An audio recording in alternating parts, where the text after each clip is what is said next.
یہ اس زمانے کا واقعہ ہے جب بت پرستی میں مبتلا ہو چکے تھے اہل انجیل حضرت عیسیٰ علیہ السلام کے بعد۔ مختلف بتوں کی پوجا میں مشغول ہو گئی تھی روم کی عیسائی حکومت بھی۔ نہ صرف خود بلکہ دوسرے لوگوں کو بھی شرک کرنے پر مجبور کیا جاتا تھا۔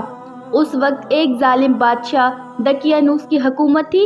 دقیانوس خود بھی بت پرست تھا اور جو کوئی بت پرستی پر رضامند نہ ہوتا تھا اسے قتل کروا دیتا تھا دقیانوس۔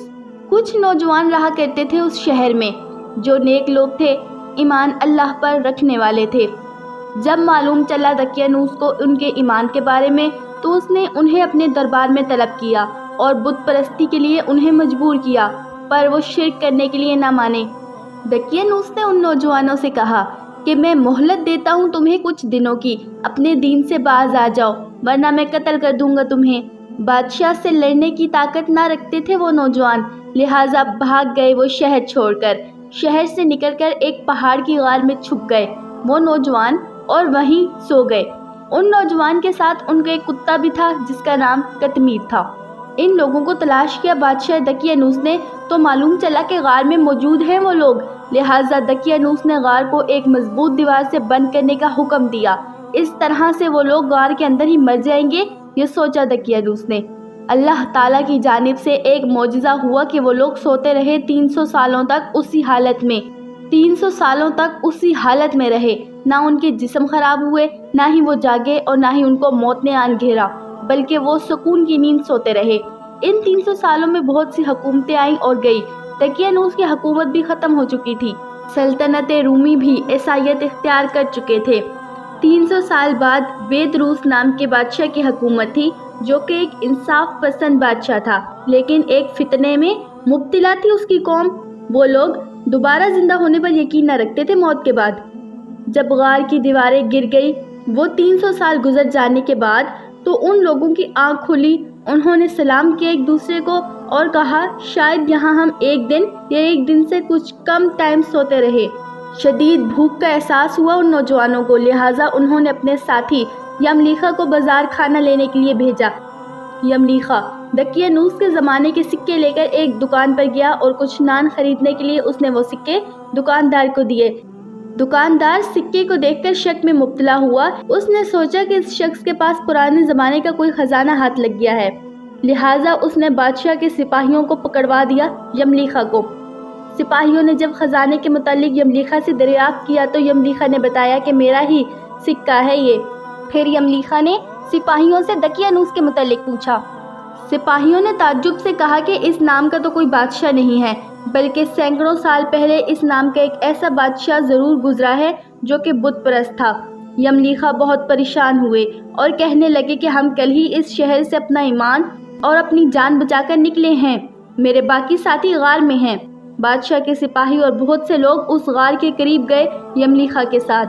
واقعی ان نوجوانوں کو دیکھا وہاں جا کر سب لوگوں نے۔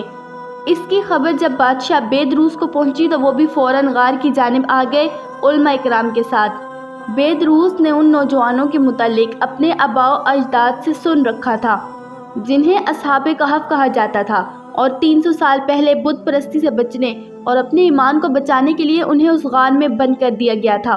بادشاہ بیدروس سجدے میں گر گیا ان نوجوانوں کو دیکھ لینے کے بعد اور اللہ تعالیٰ کا شکر ادا کرنے لگا کہ اللہ تعالیٰ نے ایک ایسی نشانی ظاہر فرمائی جس سے لوگوں کو موت کے بعد زندگی کا یقین آ جائے گا۔ اس کے بعد اصحاب کہف نے بادشاہ کو دعا دی اور لوگوں کو خیر آباد کہا اور واپس غار میں جا کر سو گئے، اور اسی حالت میں اللہ تعالیٰ نے انہیں موت دے دی۔ قرآن پاک میں سورہ الکہف میں اس طویل نیند کا معجزہ کچھ اس طرح سے بیان ہے: ہم نے غار میں کئی سالوں تک ان کے کانوں میں نیند کا پردہ ڈالے رکھا، اور جب سورج نکلے تو تم دیکھو کہ وہ ان کی غار کے داہنی طرف سمٹ جائے، اور جب غروب ہو تو بائیں طرف کترا جائے۔ یہ خدا کی نشانیوں میں سے ہے، اور ہم ان کو دائیں اور بائیں طرف کروٹ بدلواتے تھے۔ اگر تم ان کو جھانک کر دیکھتے تو پیٹھ پھیر کر بھاگ جاتے اور دہشت میں آ جاتے۔ ان آیات مبارکہ کے متعلق اصحاب کہف کے کانوں میں نیند کا پردہ ڈال دیا تھا اللہ تعالیٰ نے، یعنی یہ آیت کان کے اندرونی حصے کی جانب اشارہ کر رہی ہے۔ یہ وہ حصہ ہے کان کا جو دماغ کو سگنل دیتا ہے اچانک آواز پر، اور انسان چونک کر نیند سے بیدار ہو جاتا ہے۔ اصحاب کہف کے معاملے میں کان کے اس حصے پر پردہ ڈال دیا تھا اللہ تعالیٰ نے۔ سورج کی روشنی غار کے اندر نہ پڑتی تھی، نہ آیات مبارکہ کے مطابق، اور سورج کی روشنی کترا کر نکل جاتی تھی۔ سورج کی روشنی نہ پڑنے کی وجہ سے غار 300 سال تک ٹھنڈی رہی، اور سورج کی روشنی نہ پڑنے کی وجہ سے اصحاب کہف کی عمریں بھی نہ بڑھی۔ سائنس کے مطابق آنکھوں کی نرو آپٹکس کو نقصان پہنچتا ہے اگر زیادہ عرصے تک بند رکھی جائے تو، یہاں تک کہ انسان اندھا بھی ہو سکتا ہے۔ اس لیے آنکھوں کو وقفے وقفے سے جھپکتے رہنا چاہیے۔ قرآن کریم کے مطابق تم ان کو دیکھو تو سمجھو کہ وہ جاگ رہے ہیں، یعنی آنکھیں جھپک رہے ہیں حالانکہ وہ سو رہے ہیں۔ یعنی اللہ تعالیٰ کے کرم سے اصحاب کہف اس طویل مدت کی نیند میں آنکھیں جھپکتے رہے تھے، اس طرح سے ان کی آنکھیں بھی خراب نہ ہوئی۔ سائنس کے مطابق پریشر السر ہو جاتا ہے لمبے عرصے تک سیدھا لیٹے رہنے سے، اور جسم کے مختلف حصوں میں زخم بن جاتے ہیں، لیکن اصحاب کہف کی کروٹ باقاعدہ بدلائی جاتی تھی قرآن مجید کے مطابق، اس وجہ سے وہ اس بیماری سے بھی محفوظ رہے۔ اس واقعے سے پتہ چلا کہ جس طرح سے اصحاب کہف اتنے سالوں بعد دوبارہ زندہ ہوئے، اس طرح ہی سے قیامت کے دن ہم سب بھی زندہ ہو جائیں گے۔